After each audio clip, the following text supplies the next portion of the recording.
No. So obviously I'm reviewing the Dragon Dagger again. This is Saba. I found him at TRU today. Actually, I found him yesterday, but I didn't have a chance to get him yesterday. But this is his box. He's obviously not inside. It might be the rare limited edition invisible version. I don't know. They refer to him as Saba the Talking Tiger Saber. I almost said the Tiger Talking Saber. That would have been fun. There's a picture of Tommy. On the top, it just has the picture of the three. On the side, that's the same thing on this side. And we have this. And the story of the White Ranger right there. If you want to read that, see how kind of bad it is. Yeah, pretty big box. Not too bad.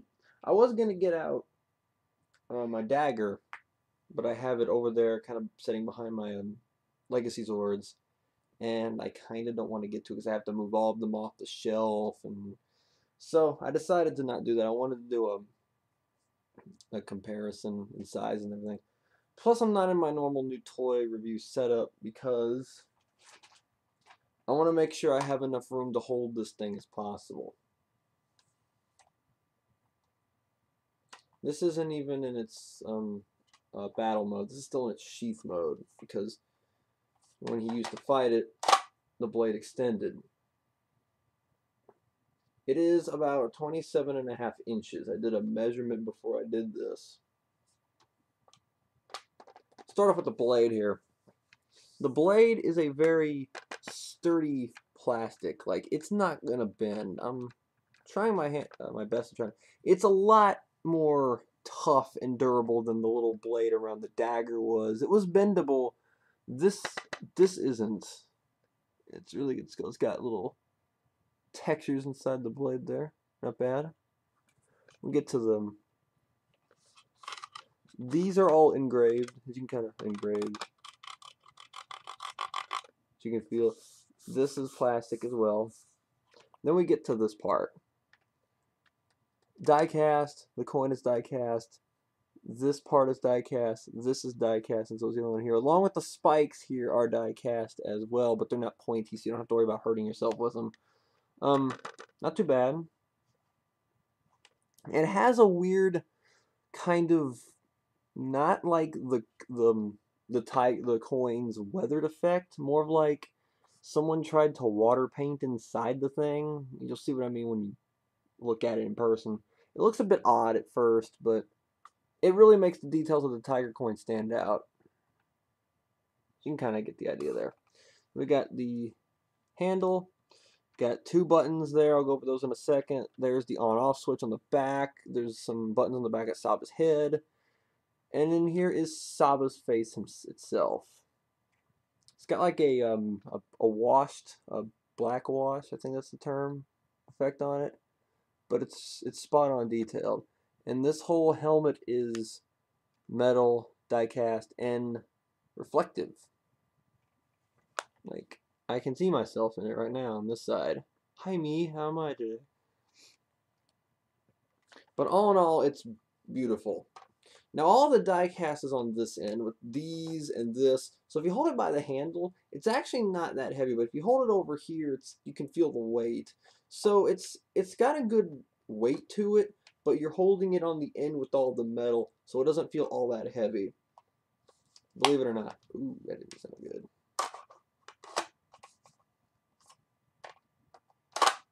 And it's as simple as that. There's no like button or anything. You just push it in and pull it out. Simple as that.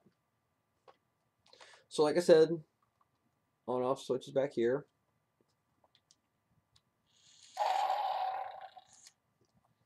Mouth moves. It has a little bit of a gear noise, but it's not too loud. And his eyes light up. Let me bring this up closer so you can get an idea. Seems like it has a trouble not wanting to work with me.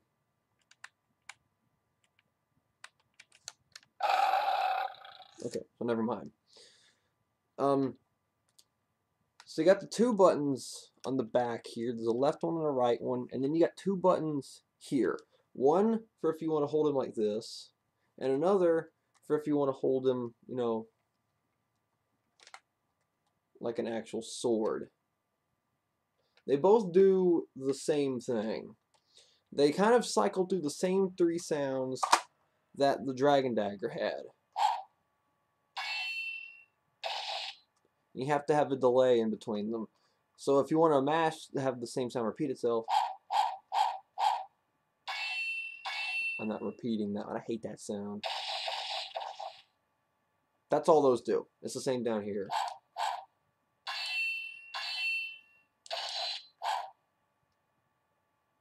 Okay. In case you're curious, the speaker's on the upper roof of his mouth. So the left button on his back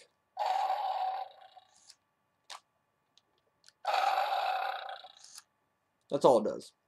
The next one has his talking phrases, which they managed to get Tony Oliver to come back and revoice old lines from MMPR Season 2. Activate the Tiger Sword. White Tiger Sword. Tiger mode. Battle ready now. Oh, that was most impressive. I'm having difficulty getting through to the Red Ranger. I think you need a bit more power. I'll take care of him. Activate the Tiger Sword. So that's basically all the sounds. And the mouth moving, the audio quality is really good. If you hold down one of these buttons, you get the MMPR theme again. I'm not going to do it because we all know what that sounds like. The audio quality on this thing is actually better than the Dagger. I'm just going to say it. When I was listening to the MMPR theme coming out of his speakers, it sounded a lot more clean. So yeah, aside from the little wiggling effect that I tried to imitate there, spot on of Saba. I think when you actually hold it in your hands, this thing looks a lot beautiful than it does on camera. This thing is gorgeous. Probably, maybe slightly beating out the Dagger is my favorite thing in the Legacy line. It looks gorgeous. The audio quality is good. Good size, good heft, not too heavy. Just enough metal. $100. Take that as you wish. Nothing seems loose. Nothing seems mispainted. No like hiccups like something doesn't work right. The blade is stable. Going it to fighting to non-fighting is simple and easy. Screw holes on the back are, as you can see, like right there and right there are covered up so you don't see any screws. And it is a 1-to-1 accurate size as the Saba or Bakaru Shinken from Die Ranger as the show prop. So, all in all, I really like this guy. Is he worth the $100 price tag? Maybe not, but it's a lot more reasonable than the $200 for Titanus. That's for dang sure. Especially seeing how I personally like this thing more than Titanus. Well, I like the Dragon Dagger more than Titanus. And up to this point, the Dagger was my favorite thing in the Legacy line, but I think this takes it by a smudge. I mean, you can't go wrong with either one. That one's got the more iconic sounds, but this one's it's just impressive. It's as simple as that. It's impressive. Holding this thing is great.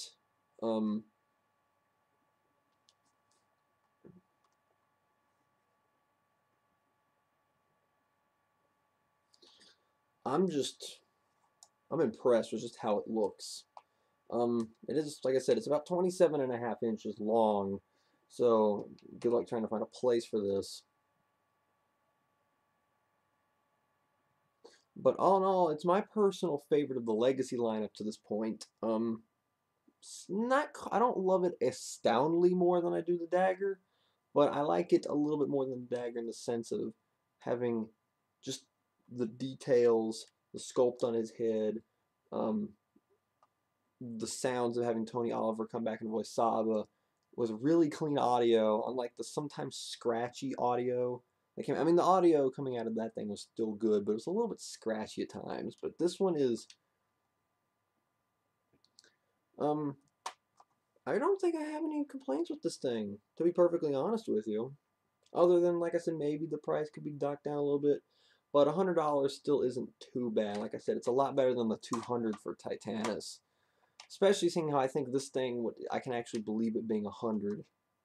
So, yeah. I definitely recommend him for anybody that wants an updated version of Saba with correct details, correct voice. I don't know how the Saba originally worked back when it came out in 92, I think it was. 92, 93, 93, 94. I don't remember when it started. But, yeah, easily a must get. Easily a must get. So if you got any questions, feel free to ask. The battery compartment's right here on the back in case you're curious. If you got any questions, just ask. Are you interested in getting this thing? If so, go ahead and tell me. I'll easily give you a thumbs up for having good taste. um, if you want me to, I can do a short video showing it off, you know, size-wise and audio quality-wise compared to the Dagger. I'd be happy to do that. So yeah, this is Ketchup signing out with Saba.